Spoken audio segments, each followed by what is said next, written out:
That sound. You've heard it in movies 1,000 times. The flatline. The end. But here's what they don't tell you. That's not the end. That's the beginning of the most extraordinary journey consciousness will ever take. In the next 60 minutes, I'm going to walk you through what actually happens in the first 7 days after your body stops functioning. Not religious speculation, not comforting platitudes. The actual documented experiences reported by thousands of people who've died and come back. Near-death experiences, shared death experiences, deathbed phenomena witnessed by hospice workers, doctors, and family members across every culture, every religion, every continent. And here's what's absolutely undeniable. They all describe the same sequence, the same stages, the same journey. Different languages, different belief systems, zero connection to each other. But the architecture of death, identical. The Egyptian Book of the Dead called it the Duat, the 49-day journey through the underworld. The Tibetan Book of the Dead maps it as the Bardo, the intermediate state between lives. Early Christian mystics described it as the judgment and purification of the soul. 49 days, 7 weeks, but the most intense, most critical, most transformative period. The first 7 days. This is the week when consciousness separates from the body, when you encounter your guides, when you experience the life review, when you make the choice to move forward or return. And it's not what you've been told.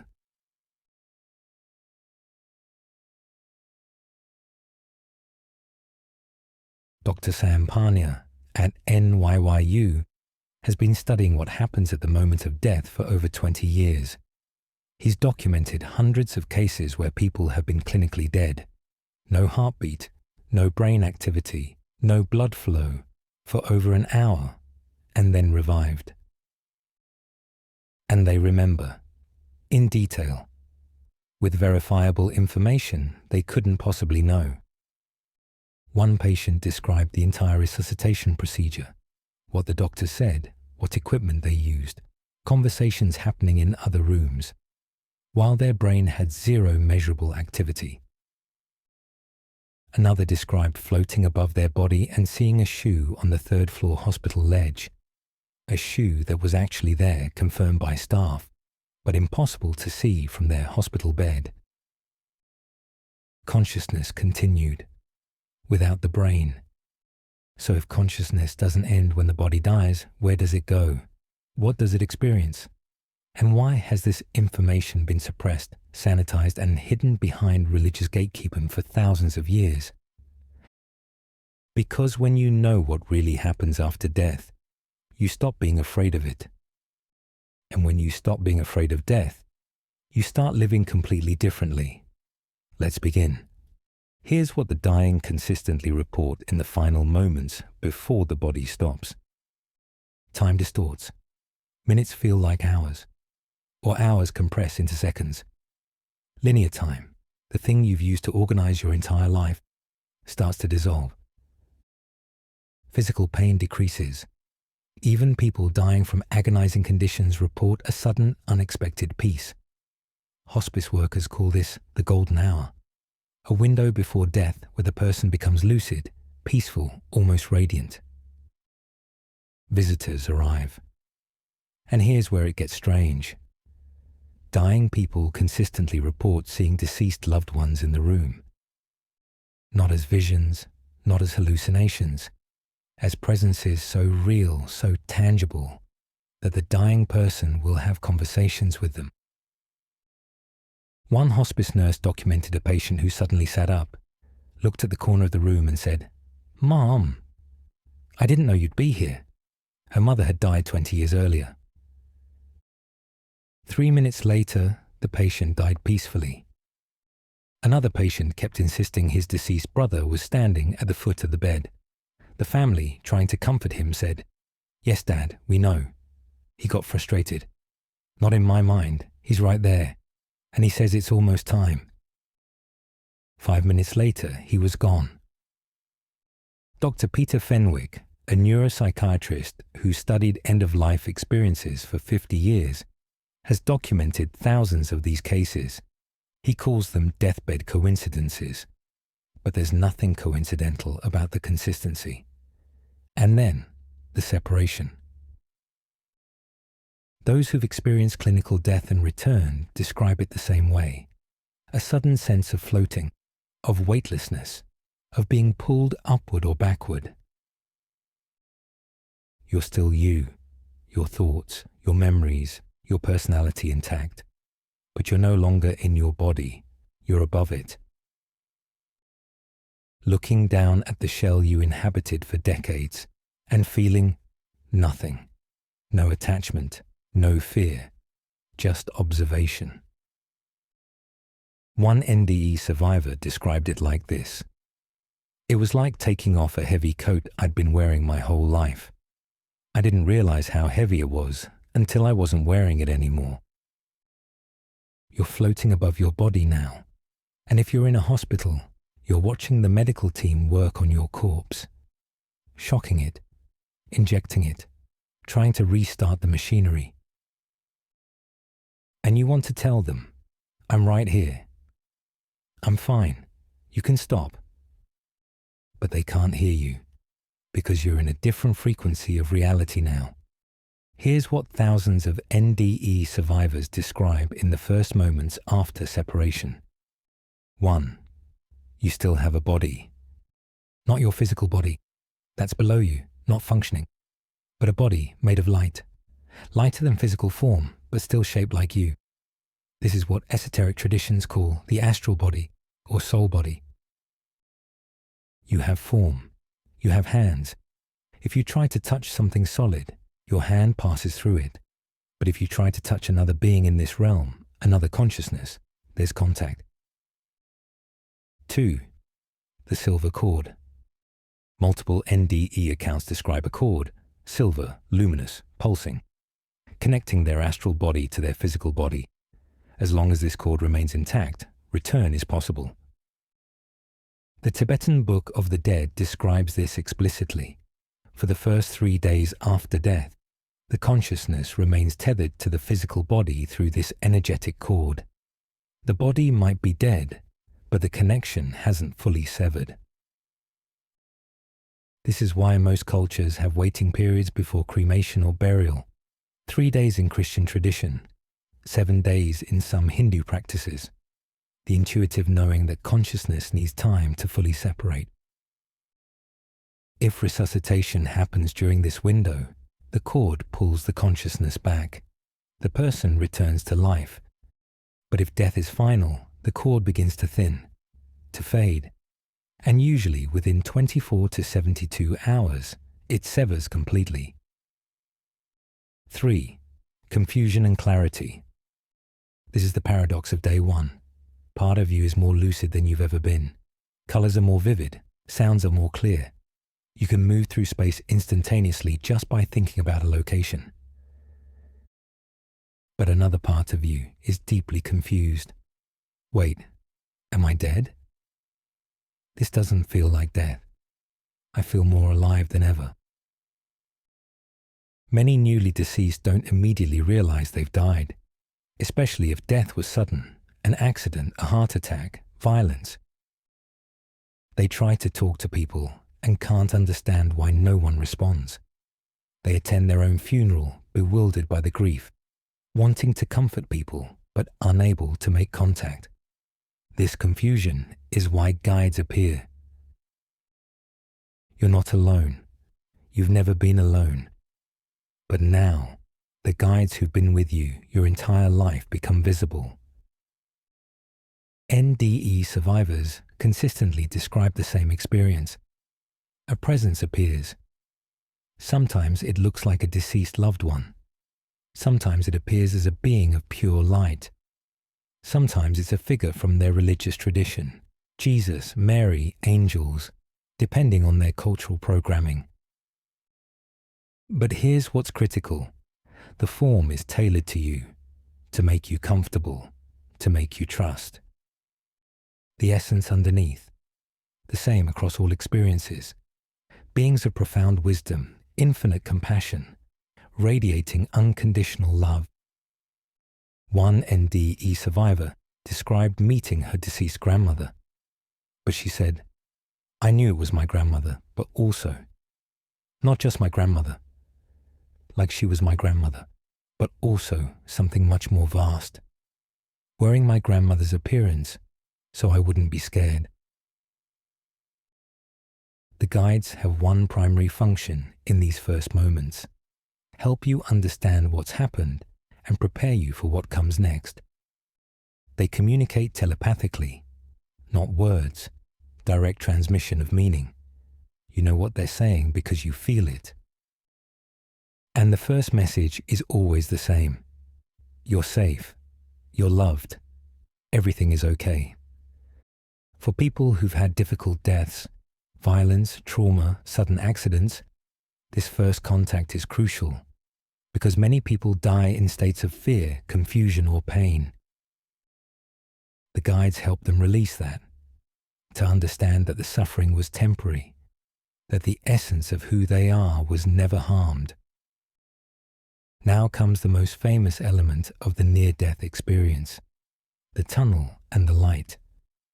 Not everyone experiences it. Some people report instantaneously shifting from their body to the other side with no transition, but the majority describe some version of this: a tunnel, dark but not frightening. You're moving through it, or it's moving around you, and ahead a light, but not like any light you've experienced. Brighter than the sun, but it doesn't hurt to look at, and it's conscious, it's alive, it knows you.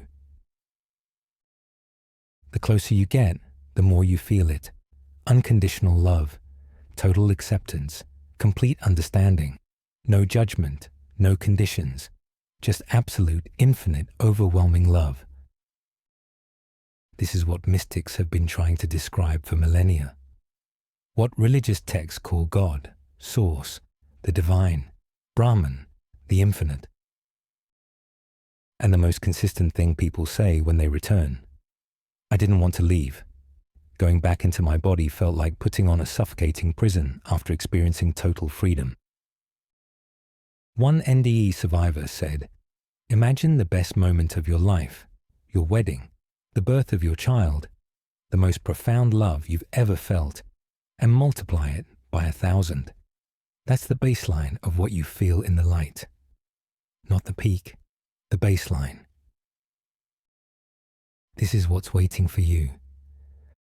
But here's what's rarely discussed. Not everyone moves into the light immediately. Some consciousnesses linger, attached to the physical world, unable or unwilling to let go. This is where we enter the territory that makes people uncomfortable, the space between worlds, the realm of stuck souls. Within the first 72 hours after death, every consciousness faces a choice point. Not a judgment, not a test, a choice. Move forward into the light, or remain here in this intermediate space between the physical and the spiritual. The guides make the invitation. The light calls you, but they cannot force you. Free will remains absolute even in death. So why would any soul choose to stay? Reason 1. Unfinished business. A mother dies suddenly, leaving young children. The soul is desperate to watch over them, to make sure they're okay, so it lingers. A person dies with a secret, something they needed to confess, to reveal, to make right. The soul refuses to move on until someone knows. A man dies with hidden money that his family desperately needs. He tries to communicate its location, appears in dreams, creates coincidences, desperate to help before moving on. Reason 2. Attachments. Addiction, obsession, material attachment. These don't end with the body. A person who is deeply attached to their wealth, their home, their possessions might linger, unable to release their identity with these things. An addict might remain drawn to places where people use drugs, trying to experience the sensation vicariously through the living. This is the origin of ghost phenomena. Not every paranormal experience is a lingering soul, but some are. Consciousness is stuck in the space between, unable to fully let go. Reason 3. Trauma and fear. People who die in extreme fear, violence, or trauma sometimes can't immediately process what happened. The shock is too great. Or they've been taught that they're going to hell, that they're unworthy, that God will reject them. So when they die and see the light, they're afraid to approach it. The guides wait, patient, eternal. They'll wait decades if necessary, because time doesn't work the same way in that realm. Reason 4. They don't know they're dead. This is more common than you'd think, especially with sudden deaths. A person dies in their sleep. They wake up, or think they do, and go about their day. They try to make breakfast, can't interact with physical objects. Try to talk to their spouse, no response. They're confused, frustrated, increasingly desperate. Days pass, or what feels like days, and they're trapped in a loop, unable to understand what's happened. Eventually, guides intervene, or a breakthrough occurs. But for some souls, this confusion can last extended periods. For souls who choose to move forward, who follow the guides into the light, Day 3 typically brings the most transformative experience of the entire death journey. The Life Review. This is not Judgment Day. There's no angry God with a scorecard, no demon waiting to tally your sins. It's integration, understanding, the completion of experiential learning. Here's how it works. According to thousands of consistent NDE testimonies, you re-experience your entire life, every moment, every interaction, every choice, but not from your perspective, from everyone's perspective. The ripple effect. That time you smiled at a stranger who was having the worst day of their life. You feel their shift, the moment of relief your kindness created. And then you see what happened next, how that small moment changed their trajectory, how they went home and were kinder to their child, how that child grew up remembering moments of kindness and extended them to others. One smile, one moment, ripples extending through time. Now the flip side, that time you snapped at a cashier because you were having a bad day. You feel their hurt, their shame.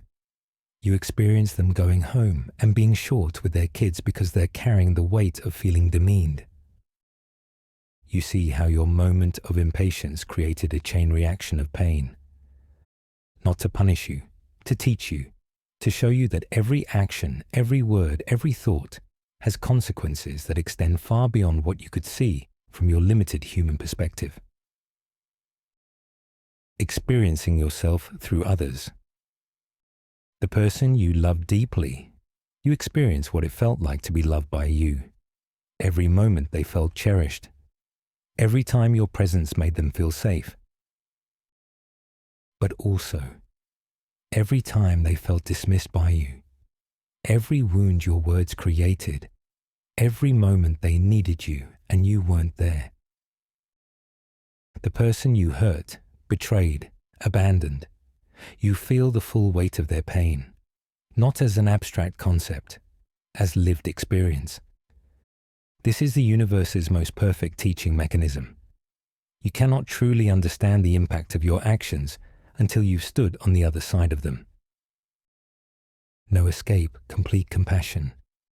Here's what makes the Life Review bearable. You're held in absolute compassion while experiencing it. The presence, God, Source, the light, whatever you want to call it, witnesses everything with you, without judgment, without condemnation. Just understanding, just love. Just the gentle question, what did you learn?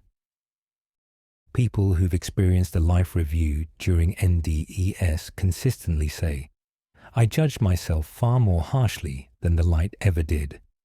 The only judgment in death is self-judgment, and even that is held within infinite compassion." After the life review, after the integration, the understanding, the emotional processing, comes the next phase, the counsel. Dr. Michael Newton documented this extensively through thousands of regression sessions.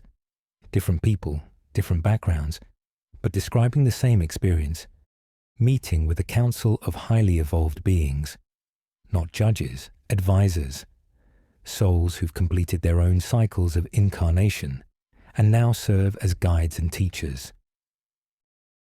The council's purpose is to help you understand your most recent life in the context of your soul's eternal journey. The questions they ask: did you fulfill your contracts? Which lessons did you master? Where did you struggle?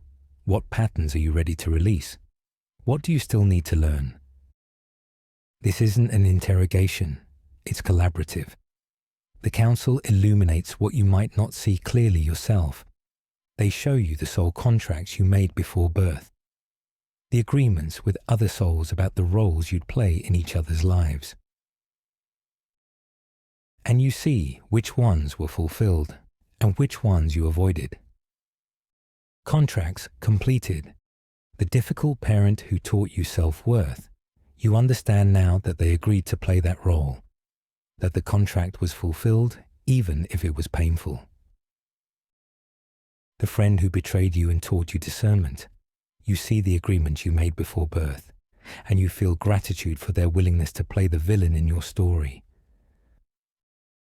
Contracts. Avoided.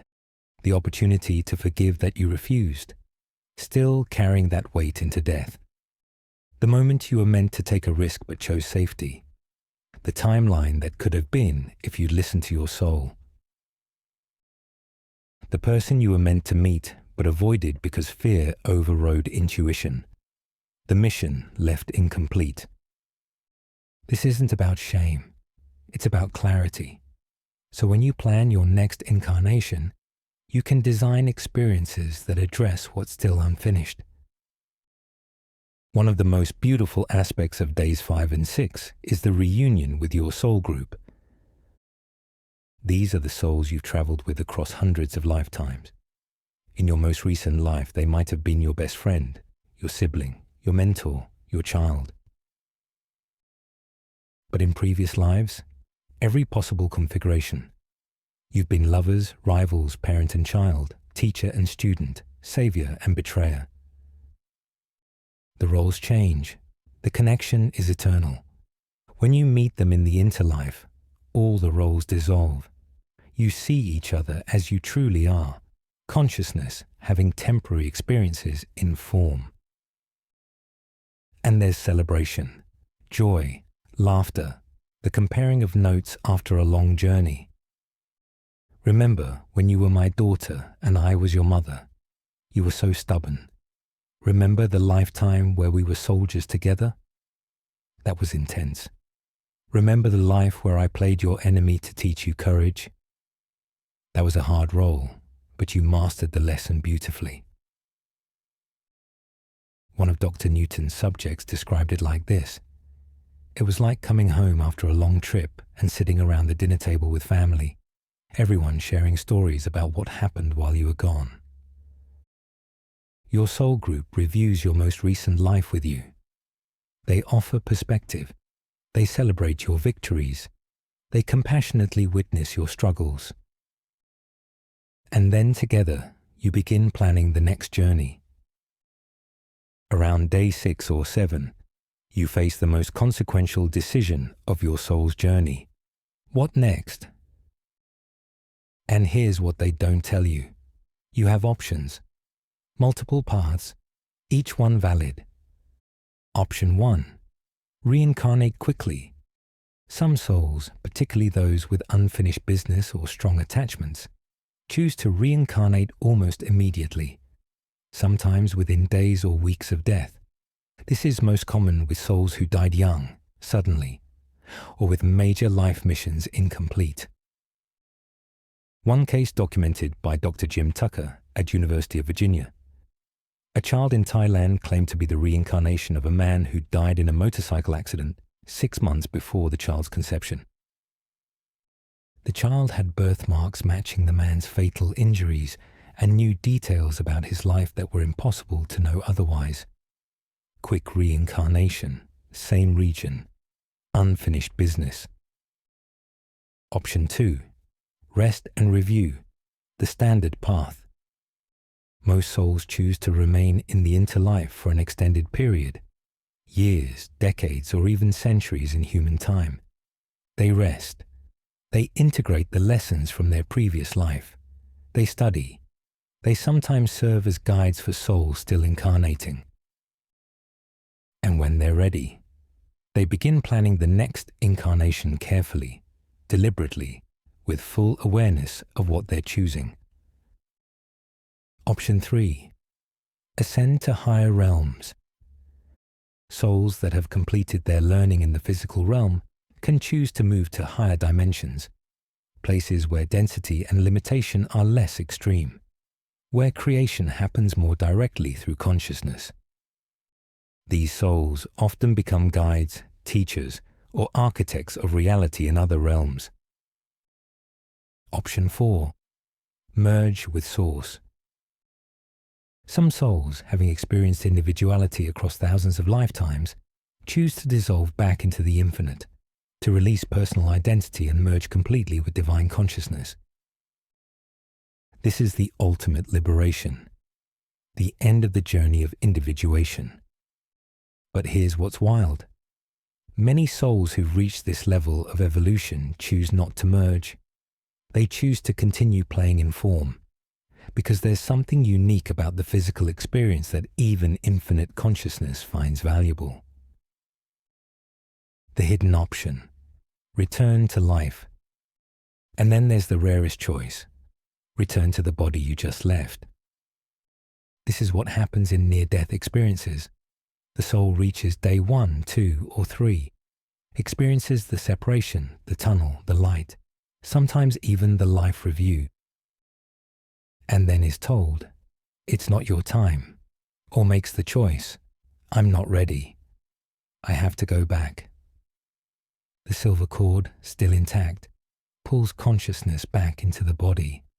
The heart restarts, brain activity resumes, and the person wakes up fundamentally transformed by what they've seen. The Tibetan Book of the Dead describes the first 49 days after death in explicit detail. And there's a section they don't teach in mainstream spirituality, the challenging visions. Between days 3 and 7, many souls encounter what Tibetan Buddhism calls wrathful deities, terrifying visions, nightmarish imagery, confrontations with their own shadows. Here's the secret. These aren't external entities. They're projections of your own consciousness. Every fear you didn't face in life, every shadow you repressed, every darkness you denied, in death, it rises up to meet you.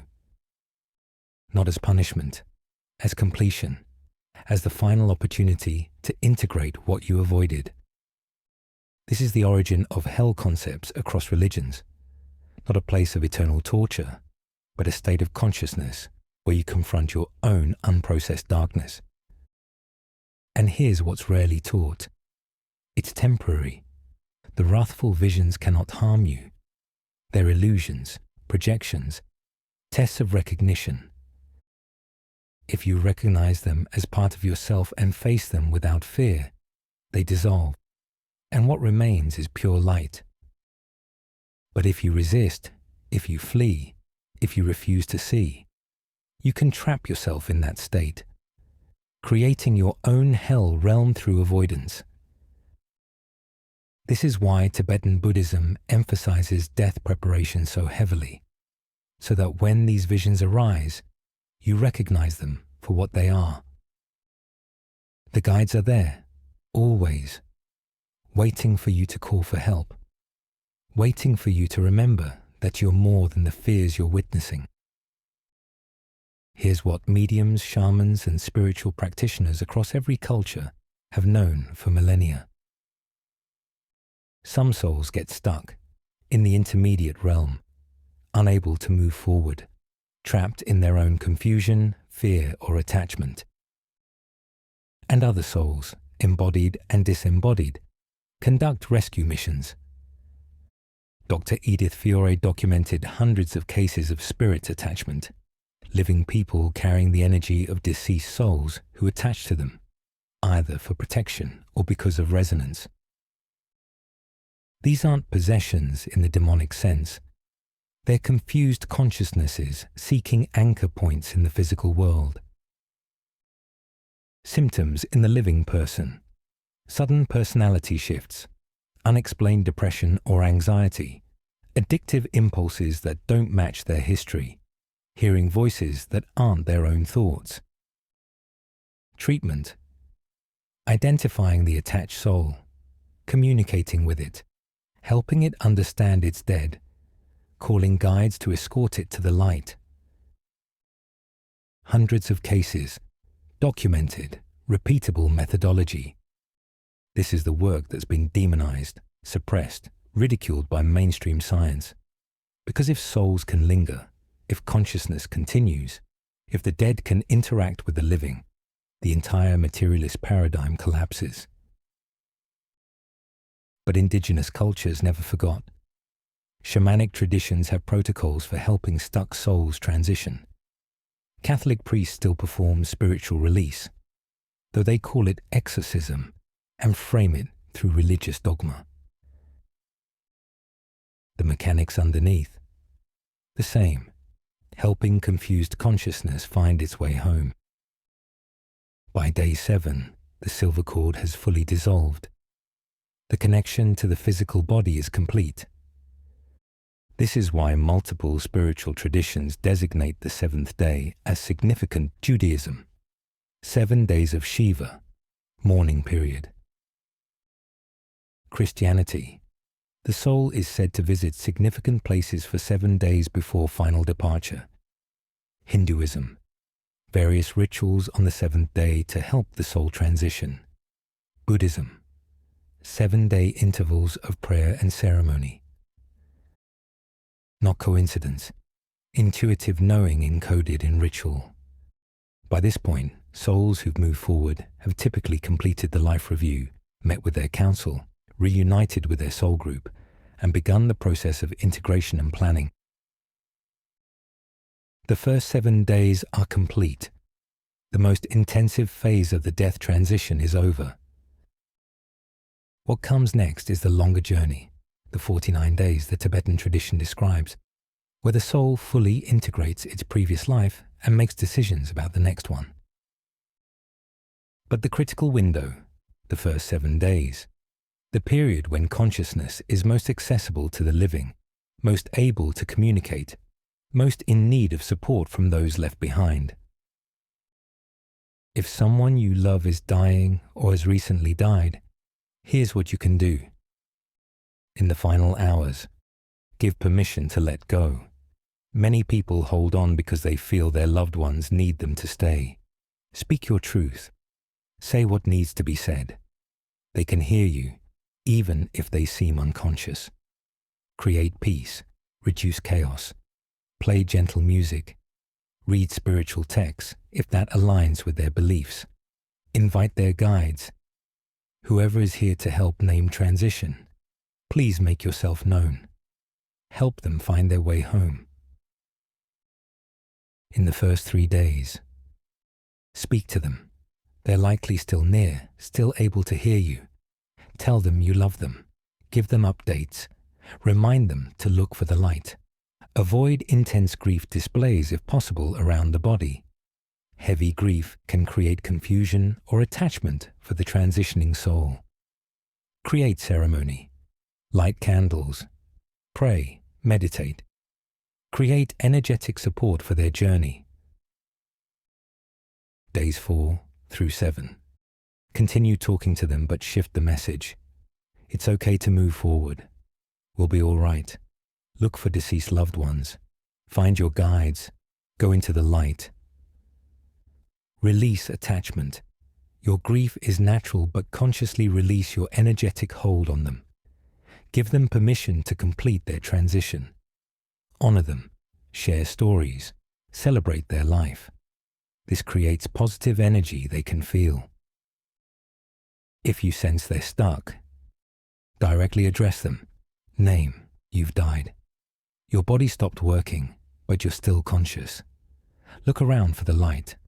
Look for deceased family member. They're there to help you. It's time to go home. Call on guides. Guides, angels, helpers. Please assist name in finding their way. Help them see the light. Help them let go and move forward. Seek professional help. There are practitioners trained in spirit release or soul rescue, shamans, mediums, pastoral counselors who can facilitate this transition. So why does any of this matter? Why spend an hour learning about what happens after death? Because how you understand death determines how you live life. If you believe death is the end, you live in existential fear. You grasp. You avoid. You play it safe because this is all you get. If you believe death is judgment followed by eternal heaven or hell, you live in moral terror, trying to be good enough, trying to avoid punishment, living for an external authority's approval. But if you understand death as a transition, as a return home, a period of review and integration, a chance to reunite with loved ones and plan the next adventure, everything changes. You stop fearing death. And when you stop fearing death, you stop fearing life. You take risks. You speak truth. You love fully. You forgive completely. Because you understand this life is one chapter in an eternal story. You treat people differently. Because you know you'll experience the impact of your actions from their perspective. Because you understand that everyone you meet is a soul on their own journey, playing their role in your curriculum and you in theirs. You release the small stuff, the grudges, the resentments, the need to be right, because you know that in death none of it matters. Only love matters. Only growth matters. Only the lessons you learned and the consciousness you evolved. And you live like you're preparing for a life review, not out of fear, but out of alignment. Ask yourself, if I experienced my entire life from everyone else's perspective, what would I feel? Would I feel proud, ashamed, neutral? That answer tells you everything you need to know about how to live today. Here's the secret they really don't want you to know. You're not waiting for death to experience what I've described.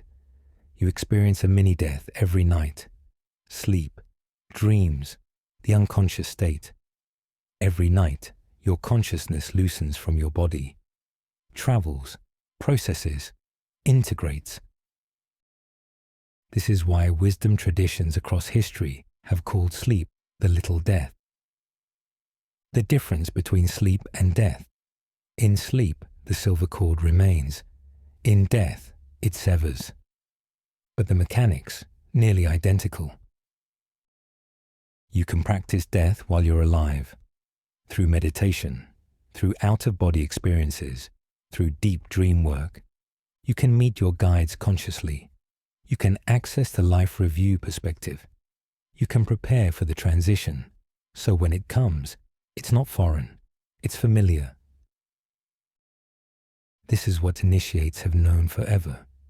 Why mystery schools taught death preparation. Why Tibetan monks trained for decades in bardo navigation. Not because they're morbid, because they understand. The one who learns to die well learns to live well. Death is not the end. It's not even the beginning. It's a doorway in an eternal cycle of consciousness exploring itself.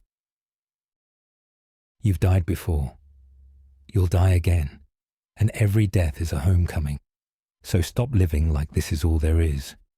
Start living like you're eternal, because you are.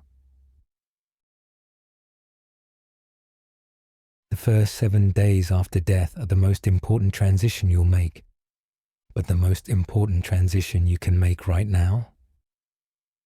Stop living like you're going to live forever, and start living like you're going to die tomorrow, with full presence, full love, full consciousness.